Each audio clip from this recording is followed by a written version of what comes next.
The purpose of fear is to call us into action, and there is plenty to be afraid of today.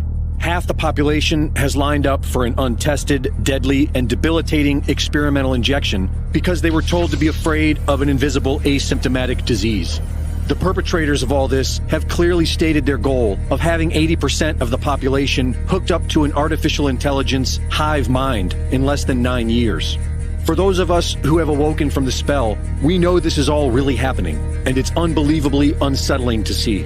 But there is only 2 things to do. We continue sounding the alarm because it's a numbers game. If enough people awaken from the cult spell, then we win. But even when we win, and we eventually will, the days of convenience are soon coming to an end. And so we must prepare.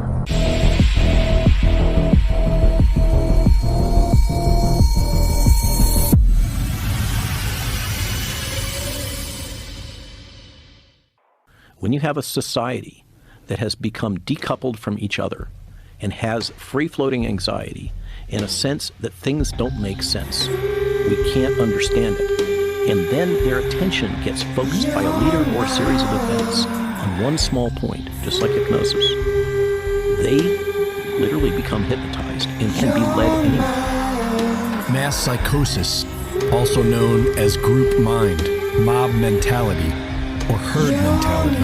Before modern civilization, we lived in herds, and in order to survive in the herd, we conform to the herd. This is where mass psychosis all stems from. The most popular examples of explaining mass psychosis are typically angry mobs and violent riots. These are merely the end results. Mass psychosis begins when the individual mind starts to identify as a member of a group based on any unifying factor. The unifying factor doesn't even need to make sense. For many people, the feeling of unity is enough. Our ego mind innately craves acceptance, and by default, will instinctively conform to whatever group it perceives to be the majority. In order to successfully conform to the group, the individual must put aside personal intuition and follow the guidance of the group. This makes a person highly controllable and spiritually stifles the individual, which causes them to crave group acceptance even more.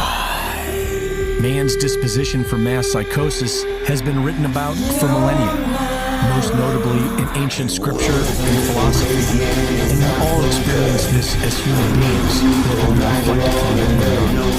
Plato argued that due to the nature of the mind, democracy always leads to tyranny and subjugation. His concern was the lack of good leadership, and philosophized on ways of solving this. In 1895, Gustave Le Bon published The Crowd, wherein he explains the key processes for cultivating mass psychosis: anonymity, contagion, and suggestibility. This work is known to have influenced world leaders, businesses, and tyrants, of which the ethics has been written about for decades. And yet, AP and Reuters outrageously claim that mass psychosis does not exist, when it is in fact the corporate media apparatus to which they belong that makes this all possible, waging psychological warfare against a group of the population who believes the media would never lie to them. This is why the term mass psychosis is arguably a better term than group mind or mob mentality. A change in the field of consciousness occurs, a devolution from divine inspiration into primitive hierarchy, which has no place in a civilized society. And yet, here we are. Without mass psychosis, today's leaders would have no power. Just like advertising, everything about politics is about cultivating mass psychosis. Whereas the individual pursuit of happiness has inevitably led to global innovation, creating and controlling groups of people, which has been the biggest power play on Earth for all of recorded history, almost always leads to death and destruction. The science and study of mass psychosis could be used to enlighten humanity by educating the individual about the power and potential of the human mind. Today, the very same corrupt media being used by right elites to divide and enslave us says there is no such thing as mass psychosis. Mass psychosis is humanity's burden to outgrow. It is why we accept the lesser of two evils. Many of us are well aware of the civilized world. The great psychologist Carl Jung's warning to the world was that the individual must come face to face with their own shadow. In order to accomplish this, one must liberate themselves from the collective. And until enough of us do, society will continue to be led by tyrants and ignorant mobs. Open your third eye.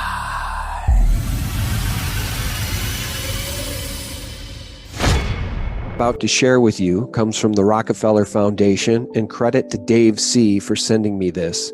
Scenarios for the future of technology and international development. I'm going to skip down.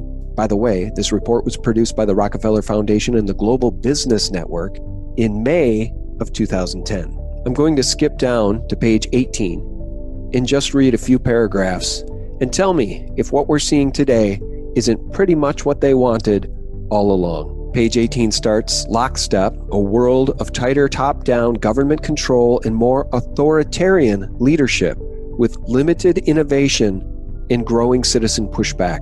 Remember, this was written in 2010. They write, in 2012, the pandemic that the world has been anticipating for years finally hit. Unlike 2009's H1N1, this new influenza strain originating from wild geese was extremely virulent and deadly. Even the most pandemic-prepared nations were quickly overwhelmed when the virus streaked around the world, infecting nearly 20% of the global population and killing 8 million in just 7 months. The majority of them healthy young adults. The pandemic also had a deadly effect on economies. International mobility of both people and goods screeched to a halt, debilitating industries like tourism and breaking global supply chains. Even locally, normally bustling shops and office buildings sat empty for months, devoid of both employees and customers.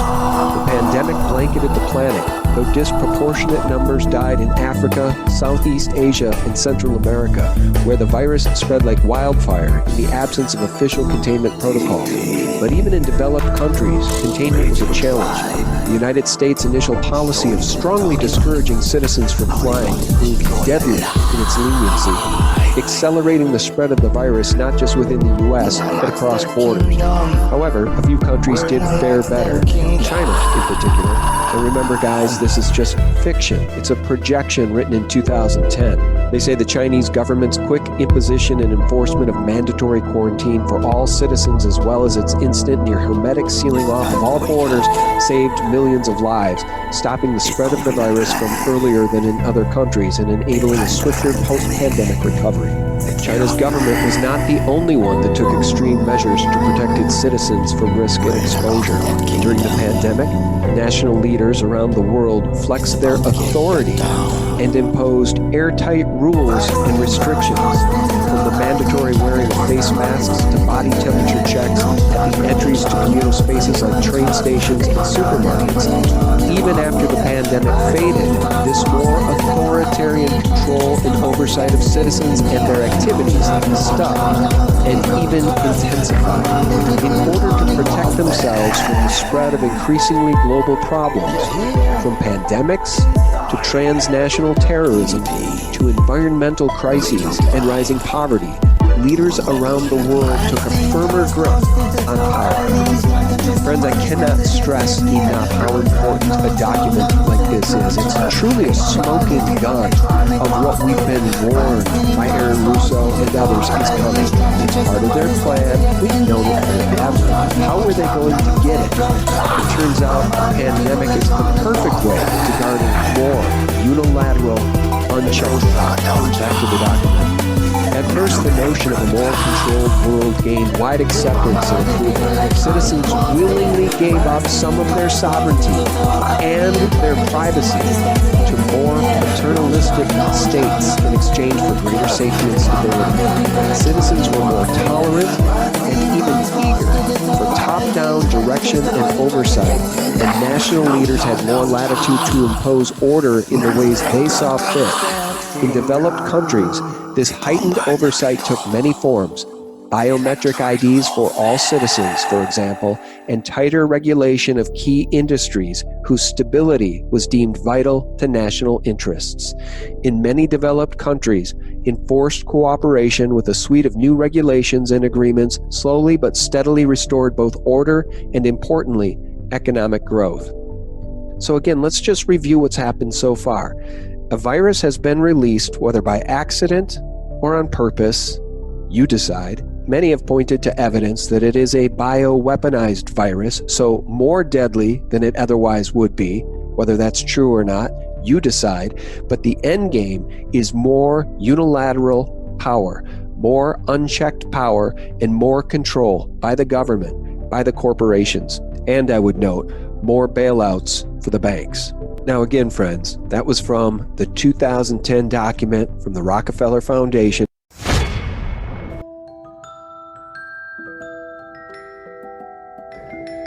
Hi, friends. I hope you're having a wonderful day today. And this is the Dark History Podcast. Welcome. If you're a curious cat like myself, then let's go on a journey and let's learn something new, shall we? Today's story is kind of wild. But let's start with a question. What do Charles Manson, Allen Ginsberg, the Unabomber, and my Uncle Bob, who lives off of the grid, all have in common? They all claim that they were test subjects of the government's secret mind control experiments. I didn't say it, they did, okay?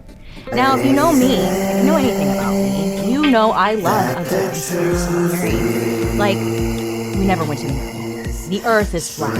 Avril Lavigne died and was replaced by a body. Now, do I believe these conspiracy theories? No. But I enjoy a good bedtime story with like a side of paranoia. And why not? You know, life is short. Have some fun. It's just fun to imagine that this might be true. You know? Why not? So if you're interested in conspiracy theories like myself, then you are probably familiar with the big old daddy conspiracy himself, MK Ultra. Well, to make it clear, this is no theory, friends. What if I told you the government was testing on thousands of unwilling patients all over the country in the hopes to achieve mind control? Yes. Or what if I told you that the CIA was cutting up cats and putting microphones in them to create little adorable spies? It's so cute, but like weird. What if I told you there was a CIA agent whose job it was to sit on the toilet, pants down, sipping a martini, watching people have sex, all in the name of national security? Would you believe me? Well, by the end of this you will. Now, I know what you're thinking. This couldn't sound any more like a conspiracy theory. Like, okay, Bailey, let me go get my tinfoil hat. But let me tell you, listeners and viewers at home, the CIA's documents on this issue were released, and the story we're telling you today, it really happened, okay? Like, this actually happened here in America, land of the free, allegedly. Well, not even allegedly, it really did happen. So let's go on a journey and talk about some juicy government laws, and maybe understand how the hell we got to that point. Shall we? Let me open up my book of secrets to a blank page with nothing on it. Right here, page 1. Let's get into it, shall we? Let's do it. Let's start with a guy named Frank Olson. Now, Frank was a little smarty pants, okay? He was a biological warfare scientist. And then in 1953, the CIA reached out to him in hopes to work together and develop some kind of new technology they wanted to use. Frank agrees, and the CIA tells him that they really want to develop some kind of mind control technology, and Frank would be the best one to do that. I know, already I can tell I'm losing you, but they really did hire someone to develop actual mind control technology, not just me. At this time, the CIA was wondering, hey, can we get control of an individual to the point where they'll do whatever we want, and then they won't remember any of it? And Frank was like, yeah, I'm sure I could help you out with that. Let me get started. Now, Frank was passionate about his new project. He wanted to help the CIA and keep America strong. But as time went on, Frank was noticing something a little suspicious going on. Day after day, he would come into work and see that the CIA was, maybe abusing their power.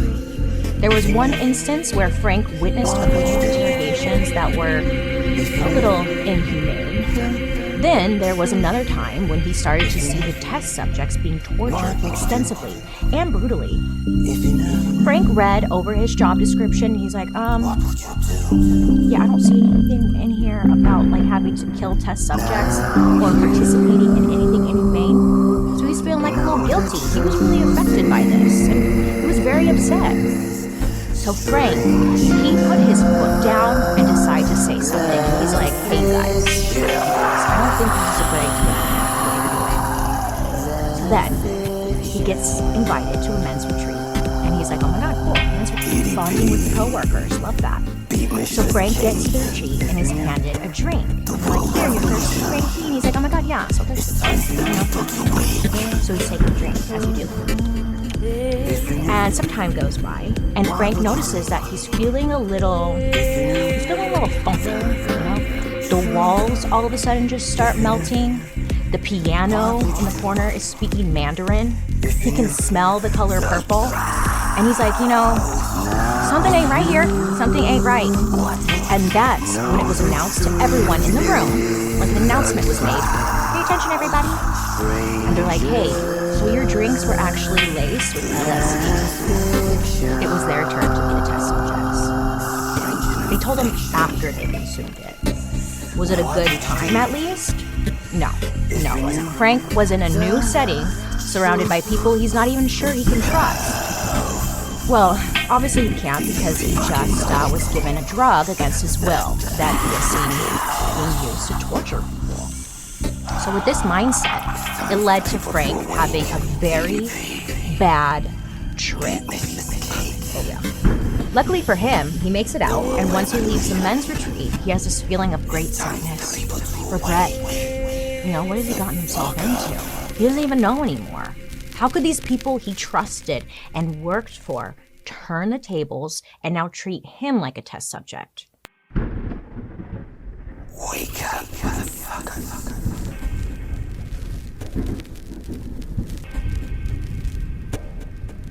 So you brought up MK Ultra. Yes. MK Ultra was a government program run by the Central Intelligence Agency. Originally started as something called Bluebird in 1948-49, morphed into Artichoke, and then in 1952 became MK Ultra. It was a mind control program, a brainwashing program. The CIA was trying to learn how to control people's behavior without their knowledge. Now, this all came out in Senate and congressional hearings in the 70s. It was exposed, but nobody knew about it until 1974 when Seymour Hersh, the New York Times reporter, reported it on the front page of the paper. So their main objective was to create what they called hypno-programmed assassins, people who would kill on command, popularly known as Manchurian candidates, after a book that was written in 1962 and later became a movie and then a movie again.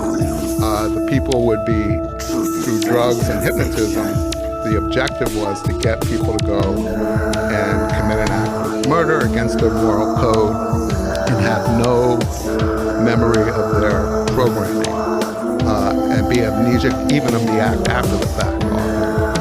That was just that was their main goal, but they were also trying to create couriers, people, military people that they could implant messages, send them, across dangerous areas where they were, at that time it was the Vietnam War, and deliver messages and then have them wiped from their memory in case they were captured.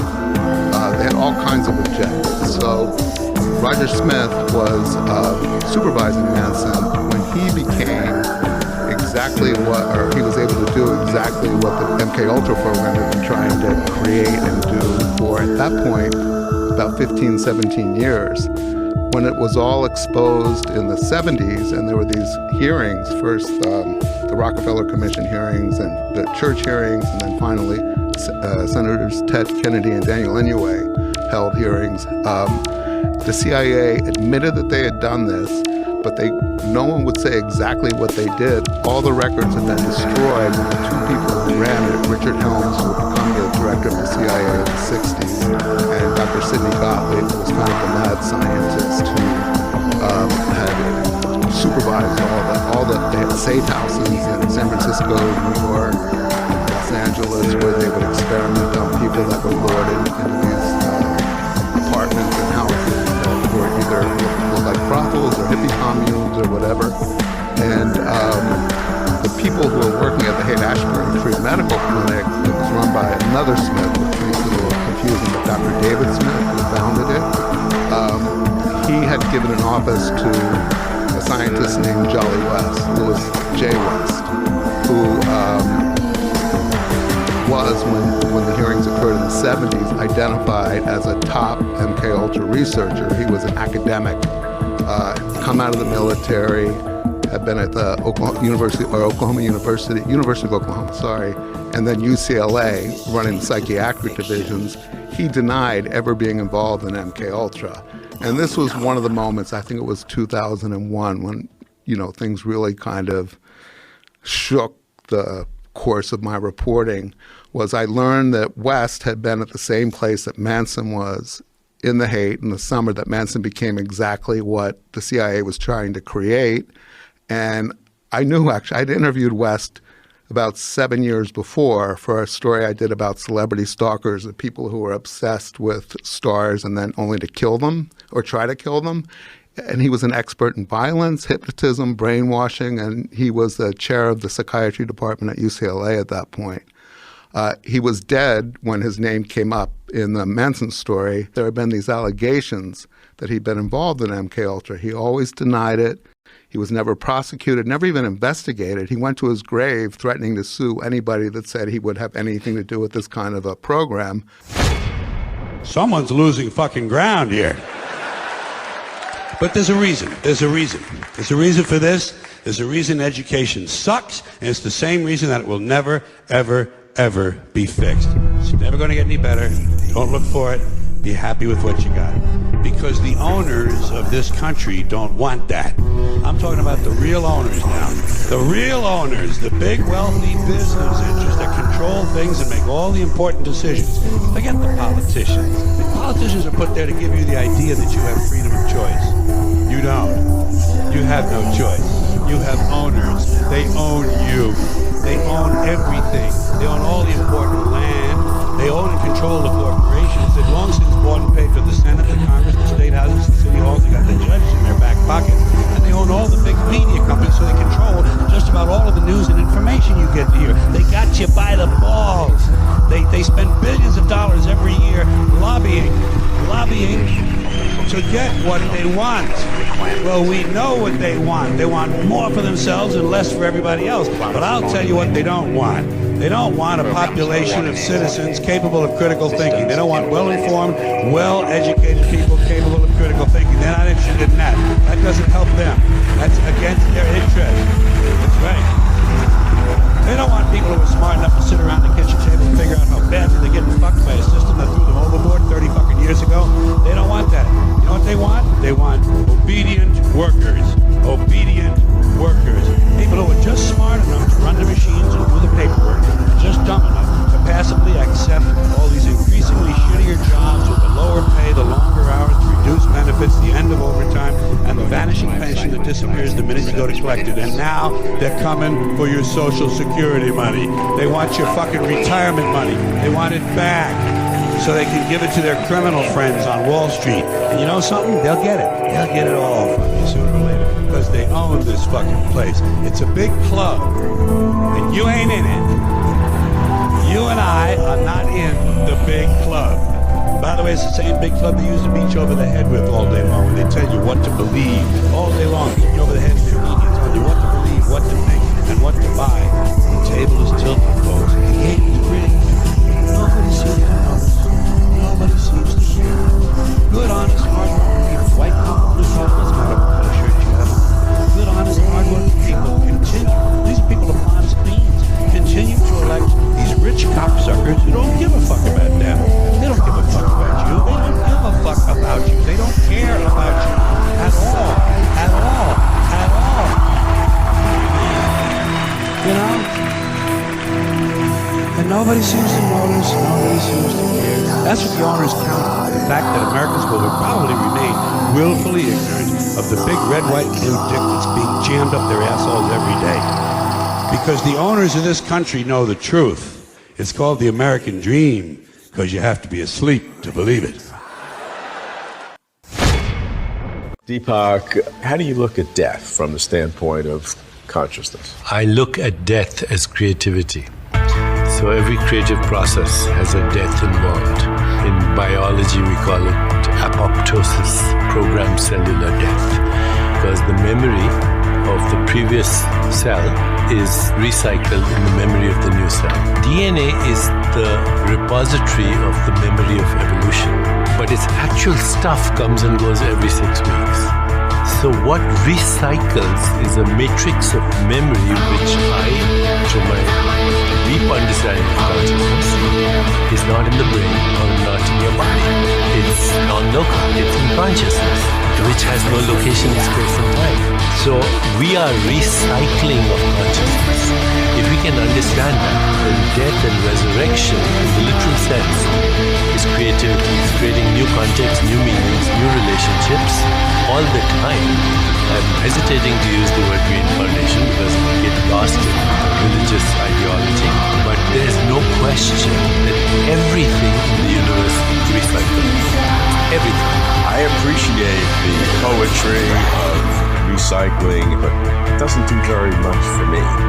As long as you think of yourself as this little skin-encapsulated ego dragging around a bag of flesh and bones, yes, it does. But I have a certain sense of my own personal consciousness, and my own personal awareness, and I like that. Are you going to take that away from me in some cosmic consciousness after death or recycling? I don't remember any other cycles, and so those other cycles that I were do me no good. Okay, Robert, you want the truth with a capital T. I do. Okay. That's why I come to what you. did you have for lunch 3 weeks ago? Okay, I don't remember. But the fact is that lots of things we've experienced that we don't remember. Of course, right? Sure. So just because you don't remember being Cleopatra in the previous lifetime doesn't exclude the possibility. Okay? Or being a housemaid or whatever. The question is, what is our real identity? Okay. Once you find out that your real identity is way beyond anything in space-time, then there is no birth and there is no death. There is only the continuum of birth and death as punctuated points in the grammar of life. Does that mean I have to give up my personal sense of awareness? You have to expand your personal sense. There's nothing to give up. You can only give up what existed. Okay? But if you expand your sense of awareness till you realize you're all of this and you feel it, then there is nothing to give up. You are the universe in this little impermanent life form. Do I know it's me? If you can awaken yourself into the awareness of your bigger identity now, you will never forget, because you will know that is But that's a different sense than I have today. It's a sense that I don't exist. It's a sense that I've blended into a cosmic consciousness. No, you don't. I'm not sure that's worth it. If you can witness... I'm not sure I want that. Okay, why do I want that? In any given day. It's like disappearing. In any given day. I don't want to disappear. Listen to me. As long as you don't confuse yourself with the role you're playing right now as Robert, you're free. If you get attached to the role, then you're in the melodrama of fear and existence, which everybody is going through their existential crisis. You're like a guy in a movie theater who has forgotten that they're watching a movie. Okay, you're the witness of the movie. It's your destiny to play an infinity of roles, but you're not the roles you play. You're the eternal witness in which the roles come and go. And you better get hold of that eternal witness, because it's your ticket to reality. It's your ticket to freedom. It's your ticket to immortality. You fucking kidding me? Life's not a game, motherfucker. Again, I think that the biggest question maybe in economics and politics of the coming decades will be what to do with all these useless people. The problem is more boredom and what to do with them, and how will they find some sense of meaning in life when they are basically meaningless, worthless. My best guess at present is a combination of drugs and computer games as a solution for more. It's already happening. Under different titles, different headings, you see more and more people spending more and more time or solving their inner problems with drugs and computer games, both legal drugs and illegal drugs. We look at Japan today, and Japan is maybe 20 years ahead of the world in everything. And you see all these new social phenomenon of people having relationships with virtual spouses. And you have people who never leave the house and just live through computers. I think once you're superfluous, you don't have power. Again, we're used to the age of the masters of the 19th and 20th century, where you saw all these successful massive uprisings, revolutions, revolts. So we are used to thinking about the masses as powerful, but this is basically a 19th century and 20th century phenomenon. I don't think that the masses, even if they somehow organize themselves, stand much of a chance.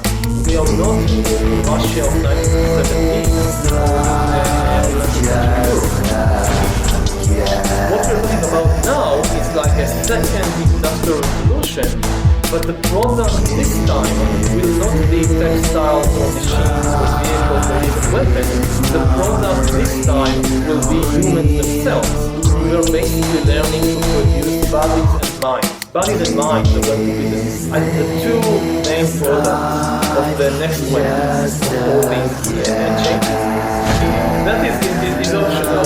Again, and if you think about it from the viewpoint of the poor, it looks terrible because throughout history, death was the great equalizer. The big consolation of the poor throughout history was that, okay, these rich people, they have it good, but they're going to die just like me. But think about the world saying to use 100 years before the poor people continue to die. But the rich people, in addition to all the other things they also get exemption from death. After millions of years of evolution, suddenly within 200 years, the family and the intimate community break, let's say collapse. Most of the world held by the family and by the community for thousands and tens of thousands of years are transferred very quickly to new networks provided by the state of the market. You don't need children who can never mention them. You don't need somebody to take care of you. You don't need neighbors, sisters or brothers to take care of you when you're sick. The state takes care of you. The state provides you with police, with education, with health, with everything. In terms of ideas, in terms of religion, the most interesting place today in the world of religious terms is clinical terms. It's not the Middle East. And this is where the new religions are being created now by people like Ray Kurzweil, and these are the religions that will take over the world. The world revolution has just begun.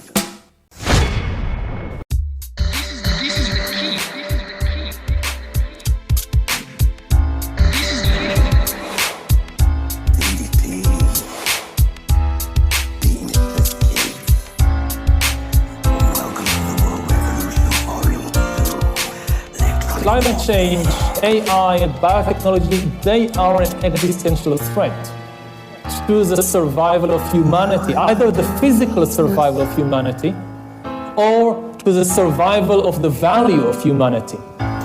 And we don't have a lot of time, it's just 10, 20, 30 years. So we need to focus all our attention on that now.